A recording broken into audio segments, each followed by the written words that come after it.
ang Diyos ay awitan, purihin sa langit ang lakas niyang taglay. Sa ngalan ng Ama at ng Anak at ng Espiritu Santo, Amen. sumainyo ang Panginoon. At sumaiyo rin. Kapistahan ngayon ni San Lorenzo, diakono at martir, hilingin po natin ang kaniyang panalangin at matutunawa tayo sa kaniyang halimbawa. At upang tayo maging marapat sa misang ito bilang pagpupuri sa Panginoon, halina't magsisimula po tayo para sa ating mga kasalanan at pagkukulang. Tayo pong lahat. Inaamin ko sa makapangyarihang Diyos at sa inyo mga kapatid, na lubha akong nagkasala sa isip, sa salita, sa gawa, at sa aking pagkukulang. Kaya sinasamo ko sa mahal na Birheng Maria, sa lahat ng mga anghel at mga banal, at sa inyo mga kapatid, na ako'y panalangin sa Panginoong ating Diyos. Kaawaan tayo ng mapagmahal na Diyos, patawarin sa ating mga sala, at patnubayan hanggang sa buhay na walang hanggan. Amen. Panginoon, kaawaan mo kami. Panginoon, kaawaan mo kami. Kristo, kaawaan mo kami. Kristo, kaawaan mo kami. Panginoon, kaawaan mo kami. Panginoon, kaawaan mo kami.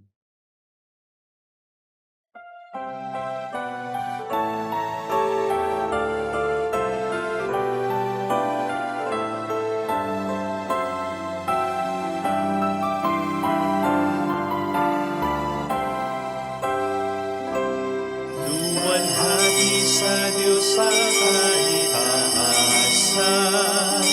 kaloob sa lupa ay kapayapaan. Pinupuri ka, ipinagdaraan, sinasamba ka namin sa dakila mong kalwalhatian.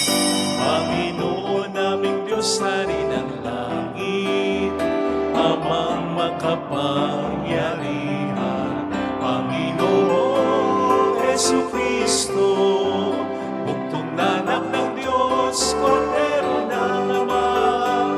Ikaw na nag-aalis ng mga kasalanan ng sanlibutan. Tanggapin mo ang aming kahilingan, ikaw na naluluklok sa kanan ng Ama. Maawa ka sa amin, ikaw lamang ang banal, Panginoong Jesucristo, kasama ng Espiritu, sa luwalhati ng Ama. Amen, amen, amen, amen.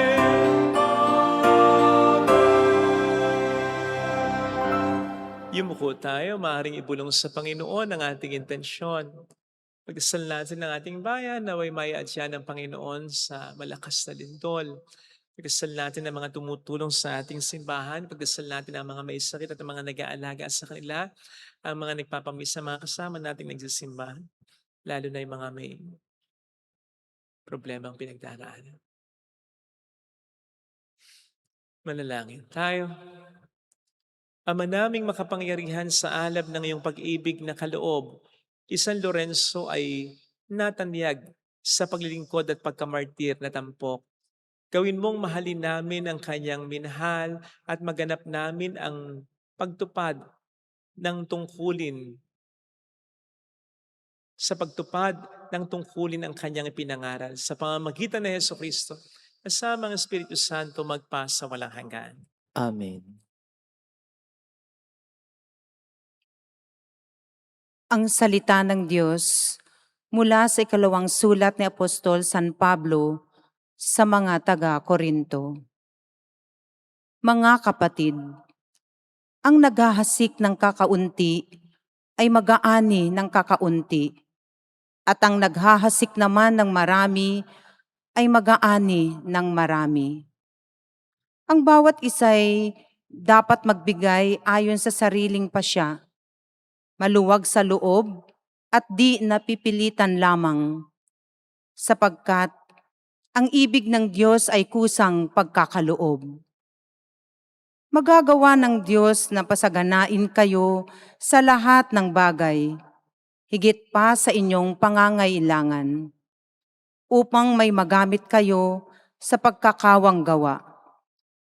Gaya nga ng sinasabi ng kasulatan, siya'y namudmod sa mga dukha, walang hanggan ang kanyang kabutihan. Ang Diyos na nagbigay ng binhing ihahasik at tinapay na makakain, ang siya ring magbibigay sa inyo ng binhi at magpapalago nito upang mamunga ng sagana ang inyong kabutihang loob. Ang salita ng Diyos. Salamat sa Diyos. Ang taong tunay na matuwid ay mahabagit mabait. Ang taong tunay na matuwid ay mahabagit mabait. Mapalad ang tao na may takot sa Diyos, siyang sumusunod ng buong alindog. Ang kanyang lipi magiging dakila, pati mga angkan ay pinagpapala. Ang taong tunay na matuwid ay mahabagit mabait. Ang mapagpautang nagiging mapalad, kung sa hanap buhay siya'y laging tapat. Hindi mabibigo ang taong matuwid, di malilimutan kahit isang saglit. Ang taong tunay na matuwid ay mahabagit mabait. Anumang balita'y hindi siya takot, matatag ang puso't may tiwala sa Diyos. Wala siyang takot, hindi nangangamba, alam na babagsak ang kaaway niya. Ang taong tunay na matuwid ay mahabagit mabait. Mabait na lubha, lalo na sa mahirap, ang pagiging matuwid ay di nagwawakas. Buong karangalan siyang itataas. Ang taong tunay na matuwid ay mahabagit mabait.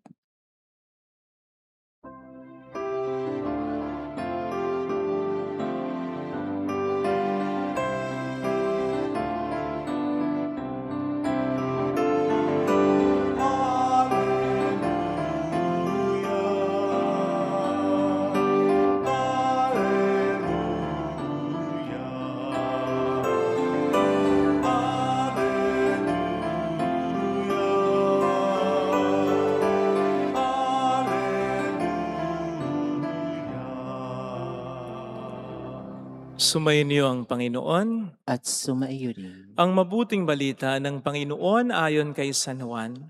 Papuri sa iyo, Panginoon. Noong panahong iyon, sinabi ni Jesus sa kaniyang mga alagad, "Tandaan ninyo, malibang mahulog sa lupa ang butil ng trigo at mamatay, mananatili itong nag-iisa. Ngunit kung mamatay, ito'y mamumunga ng marami. Ang taong labis na nagpapahalaga sa kanyang buhay, siyang mawawalan nito. Ngunit ang napopoot sa kanyang buhay sa daigdig na ito, ay siyang magkakaroon nito hanggang sa buhay na walang hanggan. Dapat sumunod sa akin ang naglilingkod sa akin, at saan man ako naroon ay naroon din ang aking lingkod. Pararangalan ng Ama ang sinumang naglilingkod sa akin." Mga kapatid, ang mabuting balita po ng Panginoon. Pinupuri ka namin, Panginoong Jesucristo. Welcome sa Our Lady of Lazaret Quasi Parish, kung saan nais lang pong umiyak. Samahan tayo ng mahal na ina sa pag-iyak at sa pagdarasal upang maging maayos ang lahat. Paano po kayo magbigay? Natutuwa kaya ang Diyos sa inyong pagbibigay? Sapagkat kung hindi, malamang sa nasasayang lang po ang ating ibinibigay. Siyempre, ayaw nating mangyari yan.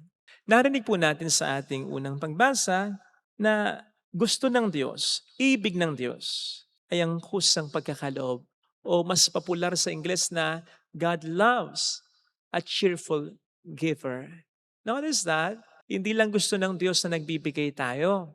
Gusto rin ng Diyos na nalulugod tayo, natutuwa tayo, o magaan ang loob natin kapag nagbibigay tayo. Sapagkat kung hindi, malamang sa hindi siya natutuwa.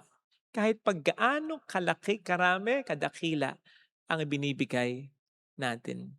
Tandaan nating nakikita ng Panginoon ang nasa sa loob natin. Nakikita niya kung hindi kusa yung ating pagkakaloob, kung hindi maluwag ang ating loob. Now, aminin po natin na may mga pagkakataon, nasasaktan din naman tayo sa pagbibigay natin. Hindi lamang po ng pera o material na bagay, kundi pati na rin ng pagbibigay ng pasensya, pangunawa, pagpapatawad, pagmamahal, pagsakripisyo, ay mahirap din po yan. At siguradong mararamdaman natin yan. Masasaktan tayo, sigurado, kapag ibinibigay na natin yan. Now, dahil sa tayo nasasaktan, ang ibig sabihin po ba nun, hindi na nalulugod sa atin ng Panginoon kapag nagbibigay tayo ng may ganong disposisyon, na tayo nasasaktan, na tayo nahihirapan? Kasi di ba sabi, God loves a cheerful giver. So paano kung tayo nahihirapan o nasasaktan? Cheerful giving pa rin ba yan? Ang sagot po ay depende. Depende kung kapag nasasaktan, nahihirapan tayo sa pagbibigay, ay nagrereklamo tayo, nainis tayo, nagmumura pa tayo, nagagalit tayo. Lalo na sa binibigyan natin, ay hindi po cheerful giving yan. At hindi kalugod-lugod sa Diyos yan. Pero kung kahit na nasasaktan, nahihirapan tayo, ay nagagawa pa rin natin ngumiti o hindi man tayo ngumiti ng tahasan, ay maluwag sa ating kalooban ng ating pagbibigay, bagamat tayo nasasaktan, yan po ang cheerful giving pa rin, despite pain. At yan po ay kalugod-lugod sa Panginoon natin. Ang napakagandang halimbawa po niyan, bukod syempre sa ating Panginoong Jesucristo, ay ang ipinagdiriwang natin po ngayong Santo, San Lorenzo, na ayon sa tradisyon ay habang iniihaw ng buhay. O isipin nga po ninyo, gaano kasakit yun? Iniihaw ka ng buhay. Ka na lang immediately pinatay. Habang siya iniiwan ng buhay, ay nasabi pa niya sa mga nag-iihaw sa kanya, tostado na ako dito. Kabilang side naman, para pantay. Di pa sinabing, para paktay.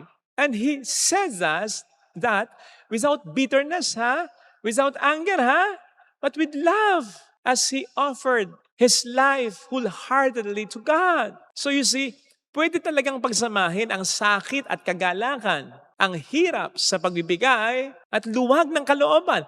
Pwede talaga tayong magbigay kahit na tayo nasasaktan. And that is what makes our cheerful giving pleasing to God. Kasi isipin po ninyo, pwedeng isipin natin ang cheerful giving ay yun out of our convenience. Cheerful giving yung tulad nung pagbibigay na ginawa ng mga mayaman sa templo na napansin ni Kristo. Dahil ang ibinigay nila ay yung sobra na lamang sa kanila. Ibig sabihin hindi nila naramdaman. Hindi sila nasaktan. So pwedeng cheerful giving para sa atin yan. Sayang magbigay. Hindi mo nararamdaman. O po pwedeng cheerful giving din para sa atin. Yung nagbibigay tayo para lamang tayo parangalan, para lamang tayo makapagyabang. Ang sarap yata ng pakiramdam. Ganyan. Ay hindi po kalugod-lugod na cheerful giving yan. Sapagkat ang cheerful giving ay dapat bunga ng pagmamahal. At kapag tayo nagmamahal, alam naman natin yun eh. Masasaktan at masasaktan tayo sapagkat ang lagi nating iisipin ay ang kapakanan at kung ano ang kalugod-lugod sa Diyos na ating minamahal at sa kapwa na ating minamahal. So siguradong hindi lamang tayo magbibigay ng sakto kundi ng kung ano yung kailangan ng tao. At siguradong hindi tayo magbibigay para lamang parangalan tayo kundi kahit na hindi tayo maparangalan, kahit hindi tayo mapansin, kahit na nga lihim tayong tumulong. Basta mapaglingkuran natin at mabigyan natin ang minamahal natin. Yun ang cheerful giving. Bunga ng pagmamahal. Sapagkat sabi nga, di ba, ni San Pablo, kahit na buhay niya, kaya kanyang ibigay. Kung wala naman itong pagmamahal, wala itong kabuluhan. Yun ang nagbibigay ng weight sa cheerful giving. If it is out of love, at yun naman ding pagmamahal na yun ang magiging sikreto natin para masuong natin ano man ang suffering na entail ng pagbibigay na gagawin natin. That will make our giving bearable, doable. Kahit pa napakahirap, sapagkat tayo ay nagmamahal.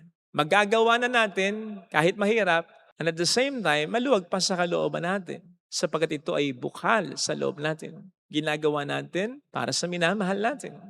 Katulad ng pagbibigay natin ng best natin para magampanan ang katungkulan natin dahil mahal natin ang mga taong pinaglilingkuran natin. Katulad ng pagdodonate ninyo at paglilingkod ninyo sa minamahal nating simbahan. Katulad ng pagpupuyat ng isang ina, mapatulog lamang ang minamahal na anak niya. Katulad ng pagsisikap ng isang ama para sa minamahal ng pamilya. Katulad ng pagmamalasakit ng isang kapatid, kaibigan, o kahit ordinaryong tao o random na tao lang katulad ng Good Samaritan para makatulong sa nangangailangan. May halong hirap, sakripisyo, sakit, baka luha pa nga ang mga pagbibigay na ito. Pero ang mahalaga, maluwag pa rin nating binibigay dahil nagmamahal tayo. Natulad po ng pagbibigay na ginawa rin ni San Lorenzo. Actually, siya yung talagang tinutukoy rin dito sa ating ebanghelyo bukod kay Kristo na namamatay na trigo at namumunga ng sagana dahil bago pa ang pag-aalay niya ng kanyang buhay sa Diyos. Ay nandun na araw-araw ang kanyang pag-aalay nito sa Diyos sa pamamagitan ng kanyang mga minamahal na mga mahirap dukha na para sa kanya yaman ng simbahan. Kaya naman kahit na hirap siya sa paglilingkod ay maluwag ang kanyang loob sapagkat nakikita niya ang bunga ng kanyang paglilingkod para sa kapakanan ng kanyang mga minamahal. Therefore, huwag po tayong matakot na magbigay kahit na tayo nasasaktan, kahit na tayo nahihirapan. Basta't hindi tayo gagawa, mag-iisip at magsasalita ng masama, bagkus ay mas lalalim pa tayo sa ating paglilingkod at sa ating pagmamahal. Kalugod-lugod pa rin po sa Diyos yan. Mas nagiging kalugod-lugod pa nga po sa Diyos yan dahil sa kabila ng hirap at sakit ay nagbibigay pa rin tayo, naglilingkod pa rin tayo ng maluwag sa ating kalooban. In fact, hindi nga po natin dapat ilihim sa Diyos at sa ating kapwa na nasasaktan tayo kapag nagbibigay tayo. Well, of course, pagdating sa ating kapwa at sa Diyos, syempre, hindi naman yung tipong kinukonsensya natin ng mga ito. Let's also be honest, kapag tinatanong nila tayo, ang Diyos tinatanong din tayo, kung nahirapan tayo, kung okay pa ba tayo, sabihin natin nasasaktan din tayo, nahirapan din tayo. Let's be honest. Kung ano ang nararamdaman natin because a cheerful giver is not someone who does not feel pain, but someone who still gives wholeheartedly, gladly, joyfully, despite the pain that he or she is feeling. Sapagkat higit pa sa pain na nararamdaman natin ay nangingibabaw yung pagmamahal natin sa Diyos at sa kapwa natin. Kaya wag po tayong mag-alangan na aminin yon dahil hindi po kahiyahiya yun. Natural lang po yun. Napapagod din po tayo, nasasaktan, nahihirapan din po tayo. Ang mahalaga, mas malaking di hamak ang pagmamahal natin sa pagod, sa hirap at sa sakit na nararamdaman natin. Para sa pagbibigay ay maging maluwag pa rin ang kalooban natin. Hence, kapag tayo nakakaramdam ng sakit, ng hirap sa pagbibigay, let's be honest with God, at hindi po natin dapat iniisip o nire-request sa Diyos na alisin niya yun. Yung pain, no. Sa halip, manapa, ang hiling natin sa Panginoon, palakasin niyang lalo ang pagmamahal natin. Sapagkat yun ang sikreto sa cheerful giving that is pleasing to Him. Amen. Lagay natin ang ating kanang kamay sa tapat ng ating puso.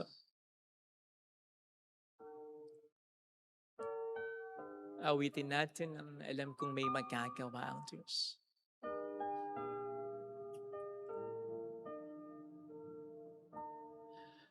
Alam kong may magagawa ang Diyos. Alam kong may magagawa ang Diyos. Walang imposible sa Kanya. Kung ako'y magtatapat, sa Kanya ay maglilingkod. Alam kong may magagawa ang Diyos.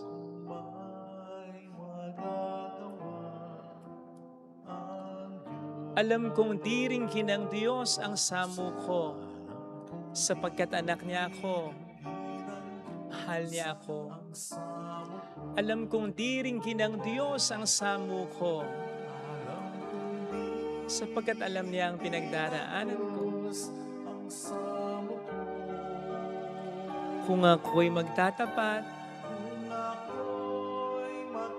sa Kaniya'y maglilingkod, alam kong di rin ginang Diyos ang samo ko. Pumikit po tayo. Panginoon, maraming salamat sa pagbibigay mo ng buhay mo para sa akin. Napakahirap ang ginawa mo, pero dahil mahal mo ako, maluwag mong ibinigay sa akin ito. Salamat! Tulungan mo po ako matulad sa halimbawa na iyong pinakita na aking pagbibigay dapat ay resulta ng aking pagmamahal upang hindi ko dapat sinusukat basta kung ano yung kailangan ng binibigyan ko. At sana indahin ko man, hindi ako magalit, hindi ako mainis, hindi ako magalit, hindi ako magtampo, hindi ako matakot. Tulungan mo po akong magbigay sa paraan na kalugod-lugod sa iyo. Hallelujah! Hallelujah! Hallelujah! Purihin ang Diyos. Siya ay muling babalik sa atin. Hindi Kanya iiwan. Hindi ka niya pababayaan. Posible yan. Hallelujah! Purihin ang Diyos. Hallelujah! Sa takdang panahon ay babalik ang Panginoon upang tayo ay kunin tapat po siya sa kaniyang mga pangako sa atin. Sabihin mo sa sarili mo, mayroong magandang mangyayari sa iyo. Higit pa sa inaasahan mo sapagkat mahal ka ng Diyos, pakatandaan mo. Higit pa sa inaasahan mo, ang pagmamahal niya ang siyang naging dahilan upang malubag niyang maibigay ang kanyang sarili sa iyo kahit napakahirap nito. Mayroong magandang mangyayari sa iyo kung ang buhay niya ay naibigay niya sa iyo. Anong hindi niya kakayanin na ibigay para sa kabutihan mo? Di ba? Kung lalapit kay Jesus,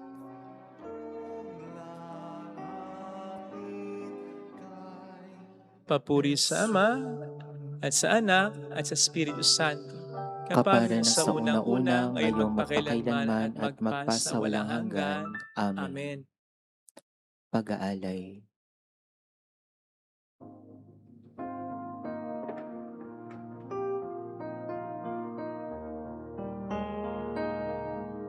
Sa nagtitiwala, iyong patnubay, ang dumarating iyong tinuturo. Sa'yo'y tiwala, sa dilim ng buhay, sa iyong biyaya, naging malaya. Sa palad mo, inihandog ang buhay. Sa palad mo, mapili ng puso, Panginoon, gabay at pag-asa, sa'yo'y handog ating pag-ibig. Manalangin tayo, pang ating handog ay maging kalugod-lugod sa Diyos samang makapangyarihan. Tanggapin nawa ng Panginoon itong paghahain sa iyong mga kamay, sa kapurihan at karangalan sa ating kapakinabangan at sa buong sambayan niyang banal. Ama naming lumikha sa kapistahan ngayon ni San Lorenzo, tanggapin mo ang aming mga alay at ipagkaloob mong pakinabangan namin ang tulong mo para kami maligtas. Sa pamamagitan ng Jesucristo, kasama po ang Espiritu Santo magpasa walang hanggan. Amen. Sumainyo ang Panginoon. At sumaiyo Itaas sa rin, Diyos ang inyong puso at diwa. itinasa namin sa Panginoon. Pasalamatan ng ating Panginoong Diyos. Marapat na siya'y pasalamatan. Ama naming makapangyarihan, tunay ngang marapat na ikaw ay aming pasalamatan. Ngayong aming kagalakan na si San Lorenzo ay parangalan. Siya'y kapanalig naming may paninindigan na ikaw ay pahayag kahit na siya'y mamatay, sapagkat minarapat mong kanyang matularan ang iyong anak na naghain ng sariling buhay. Tulad ng naganap sa iyong anak, ang dugo ng mga martir ay dumanak hindi dahil sa katatagang likas, kundi dahil sa iyong bigay na lakas. Kaya kaisa ng mga anghel na nagsisiawit ng papuri sa iyo ng walang humpay sa kalangitan, kami po'y nagbubunyi sa iyong kadakilaan. Santo, Santo, Santo, Panginoong Diyos ng mga hukbo, napupuno ang langit at lupa ng kadakilaan mo, o sana sa kaitaasan. Pinagpala ang naparirito sa ngalan ng Panginoon, o sana sa kaitaasan. Ama naming banal, ikaw po ang bukal ng tanang kabanalan.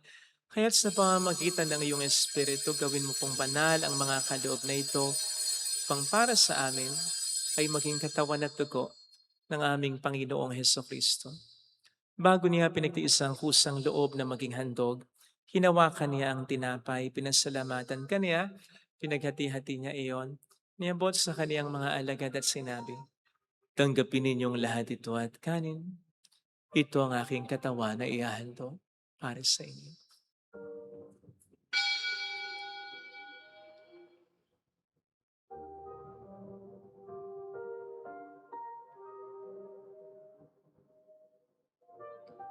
Gayun din naman ang matapos ang hapunan, ninawakan niya ang kalis, muli kaniyang pinasalamatan. Iniabot niya ang kalis sa kaniyang mga alagad at sinabi, "Tanggapin ninyong lahat ito at inumin. Ito ang kalis ng aking dugo ng bago't walang hanggang tipan. Ang aking dugo na ibubuhos para sa inyo at para sa lahat. Sa ikapagkapatawad ng mga kasalanan, gawin niyo ito sa pag-alala sa akin."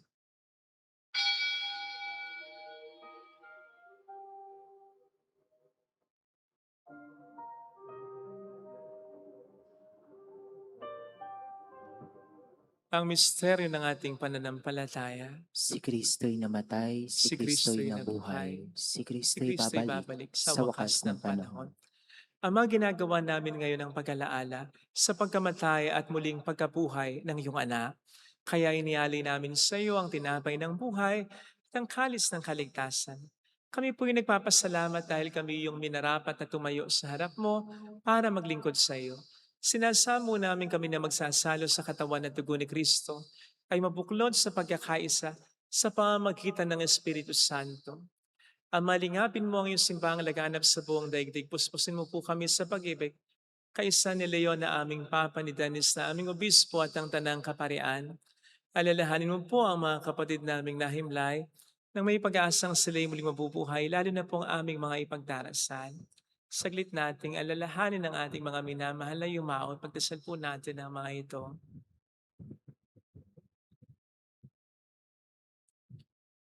Kaawaan mo sila at patuloyin sa iyong kaliwanagan. Kaawaan mo at paging tapatin kaming lahat na makasalo sa iyong buhay na walang wakas. Kaysa ang mahal na Birhen ng Lasalet, ang ina ng Diyos, San Jose ang kabiyak ng kanyang puso, lahat po ng mga banal na namuhay dito sa daigdig ng kalugod-lugod sa iyo. May pagdiwang naman namin na pagpupuri sa ikararangal mo sa pamamagitan ng iyong anak na aming Panginoong Heso Kristo.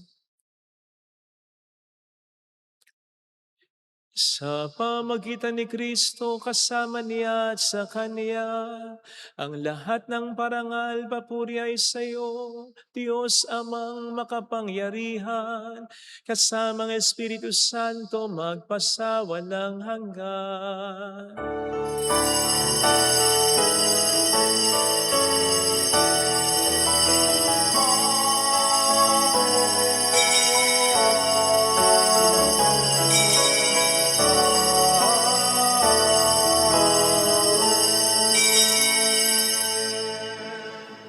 Tumawag tayo sa Ama.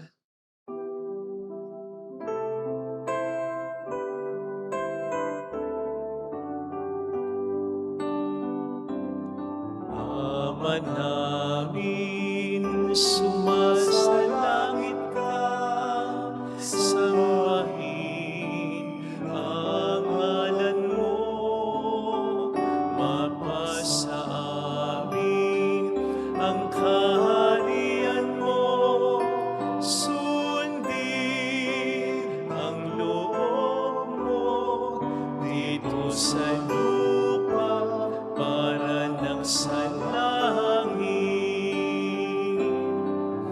Bigyan mo kami ngayon ng aming kakanin sa araw-araw. At patawarin mo kami sa aming mga sala, para na pagpapatawad namin sa nagkakasala sa amin. At huwag mo kami ipahintulot sa tukso, at ihadya mo kami sa lahat ng masama. Iniling namin kami adya sa lahat ng masama, pagkalooban ng kapayapaan araw-araw, iligtas sa kasalanan samantalang aming pinaghahandaan ang dakilang araw ng pagpapahayag ng tigapagligtas namin si Heso Kristo. sapagkat iyong kaharian, ang kapangyarihan at kapurian magpakailanman. Amen. Panginoong Kristo, sinabi mo noon, sinasabi mo rin sa amin ngayon, kapayapaan ang iniiwan ko sa inyo, ang aking kapayapaan ang ibinibigay ko. Tunghayin mong aming pananampalataya, huwag ang aming pagkakasala.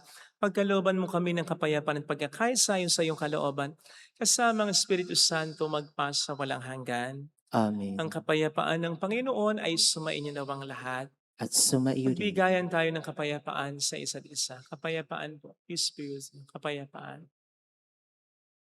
Kordero Kordero ng ng Diyos Diyos na na nag-aalis nag-aalis sa ng mga kasalanan ng sanlibutan, maawa ka sa amin. Kordero ng Diyos na nag-aalis ng mga kasalanan ng sanlibutan, maawa ka sa amin.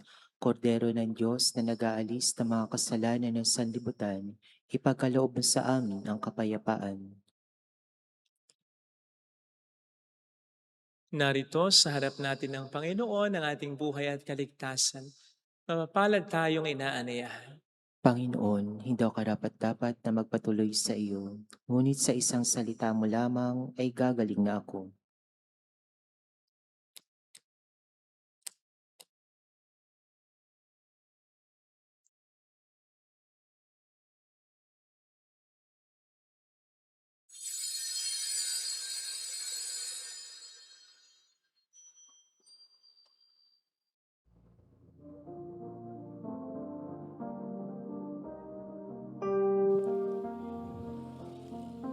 Panalangin para sa espiritual na pakikinabang. Panginoong Hesus, ako ay naniniwala na ikaw ay nasa kabanal-banalang sakramento. Iniibig kita ng higit sa lahat at ninanasa kong tanggapin ka sa aking kaluluwa. Sapagkat sa mga sandaling ito, hindi kita matatanggap sa sakramento. Tumuloy ka sa espiritu sa aking puso. Niyayakap kita na para bang naririto ka na. Inaalay ko ng buong buo ang aking sarili sa iyo. Huwag mong hayaang mawalay ako sa iyo. Amen. Si Jesus aking Diyos, nagbago ang lahat sa buhay ko. Bagong ligaya ang nadarama, bagong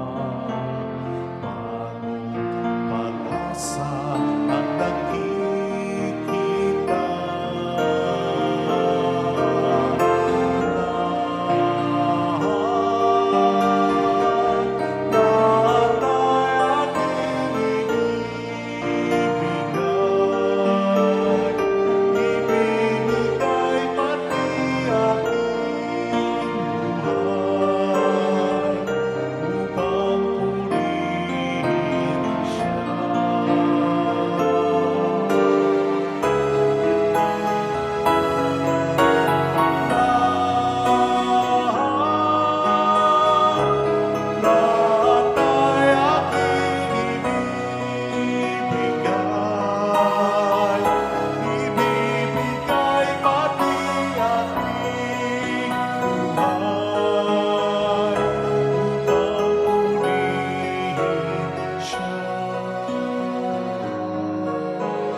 Manalangin tayo. Ama naming mapagmahal, hinihiling naming mga nakinabang sa kapistahan ni San Lorenzo na makapagdulot nawa kami ng paglingkod na inaasahan mo at makadama ng karagdagang kagalingan buhat sa iyo. Sa pamamagitan ni Jesucristo kasama ng Espiritu Santo magpasa walang hanggan. Amen. Holy God, Holy Mighty One, Holy Immortal One. Have mercy on us and the whole world. Holy God, Holy Mighty One, Holy Immortal One. Have mercy on us and the whole world. Holy God, Holy Mighty One, Holy Immortal One. Have mercy on us and the whole world. Jesus, King of Mercy, We trust in you. alalahanin. Alalahanin o mahal na Birhen ng Lazaret, ina ng pag-asa, ikaw ang nagpapaalala sa aming magbalik loob sa Ama. Ito ang nagpapatunay na ang kagandahang loob mo'y nananatiling busilak sa pag-aaruga mo sa amin tungkulin mo'y tinupad. Sa paanan ni Kristo'y tinuri mo kaming tunay mong anak. Kaya ninais mo ni isa'y huwag mapahamak, maging sa walang tigil na panalangin, pati luha'y pumatak. Huwag nawang mawala na saysay ang iyong paghihirap. Hiling nawa namin sa iyo o amin ng biyag, na matapos na pakikibaka namin sa mundong ito, at sa pananatili naming tapat kay Kristo, sa kapurian mo'y makibahagi kaming ganap, upang kung nasaan ka ngayon ay maparoon din kaming lahat, at ang kaganapan ng kaluwalhatian ng Diyos Amay, tuluyang matupad siya Mahal nawa. na Birhen ng Lasal at ikapagkasundo ng mga makasalanan. Ipanalangin mong walang patid kami mga dumudulog sa iyo. Marami pong salamat sa inyong pakikisat sa mga tulong na binibigay po ninyo sa simbahang ito na nagiging dahilan para marami din po tayo matulungan. Salamat po sa inyong tiwala sa akin, sa amin, sa pagmamahal nyo sa ating inang simbahan. Thank you po. Bahala na po ang Panginoon sa inyo. Sumainyo ang Panginoon. At sumaiyo Palain din. kayo kasama ang ating pamilya na mapagmahal na Diyos, ng Ama, ng Anak, ng Espiritu Santo. Amen. Umayo tayo sa kapayapaan ni Kristo. Salamat sa Diyos. Salamat din po.